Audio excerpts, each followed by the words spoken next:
Alright, YouTube. So before my phone went missing last Monday, or this Monday, I really wanted to do a video. I forgot to do it the night before, about Sarah Jeong getting hired by the New York Times. And, you know, she's probably going to have a lot of guest appearances on MSNBC, CNN. She's probably going to be hailed as a civil rights icon in a lot of ways, you know, which is ironic because she's a total racist.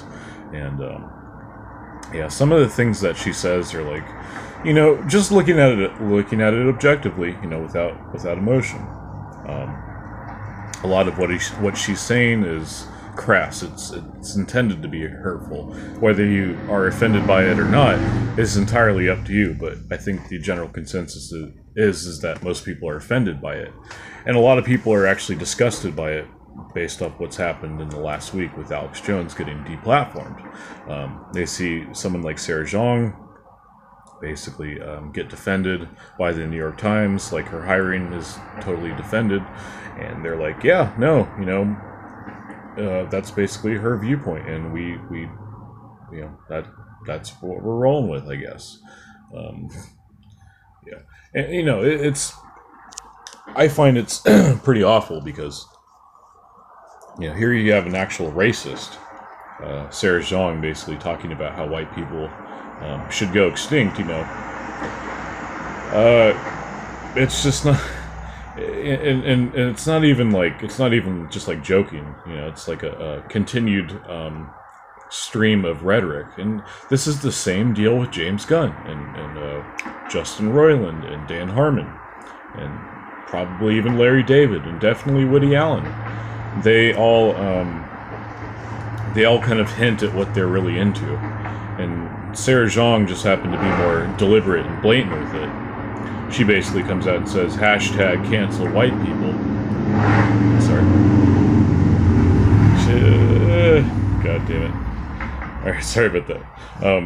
Yeah, but obviously she's a total racist, and she's the one that has a major platform. She's probably going to be one of the leading columnists there at the New York Times. Excuse me, New York Times.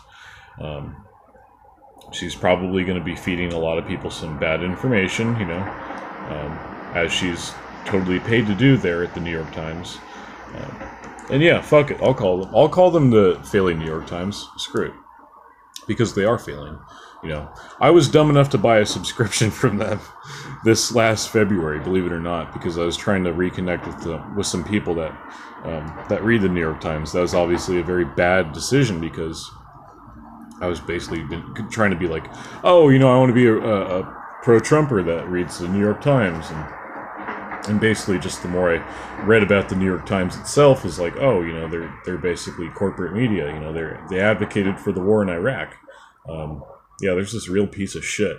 Pardon my French, but there's this one guy, it's got like, man, he kind of looks like, I want to say like, looks like one of those British guys from Monty Python, David Attenborough, but he kind of looks like him, but he's a political commentator. Anyway, it's a very, very poor description. He's a political commentator on, I believe it's CNN or MSNBC, and, He's basically one of these columnists there at the New York Times that was like talking about how great the Iraq War is, and like how, in a lot of ways, how wonderful the destruction is over there, and just, you know, just total, you know, monstrosity. And I don't know, it was just the whole thing.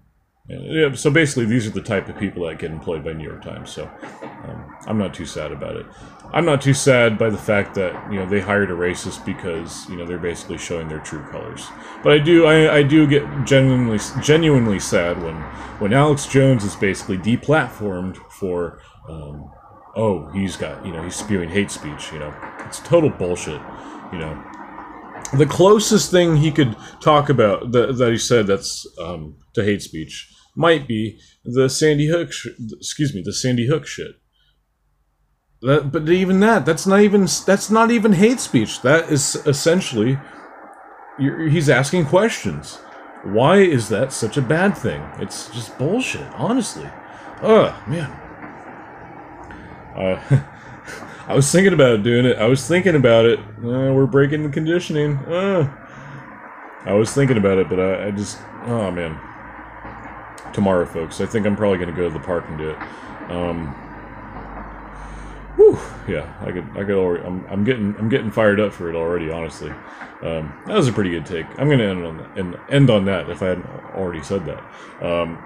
Yeah, but honestly, yeah, fuck Sarah Jeong. You know, she's a total racist. You know, and I just don't understand why people come from other countries. They come to the United States and then they go ahead and just proceed to criticize everybody that lives here. You know, and most of the people are white, and they're like, oh, you know, fuck you. You know, you're white.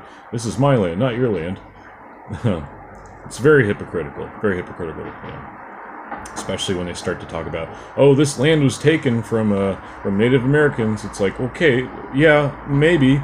That's, we weren't involved with that, you know, but, look at it this way, like, we're here now. If you're trying to remove us from the land, get them off the land, then, you know, hey, fuck you. We're here to stay, honestly. So, yeah. Alright, guys, God bless. I'll see you later.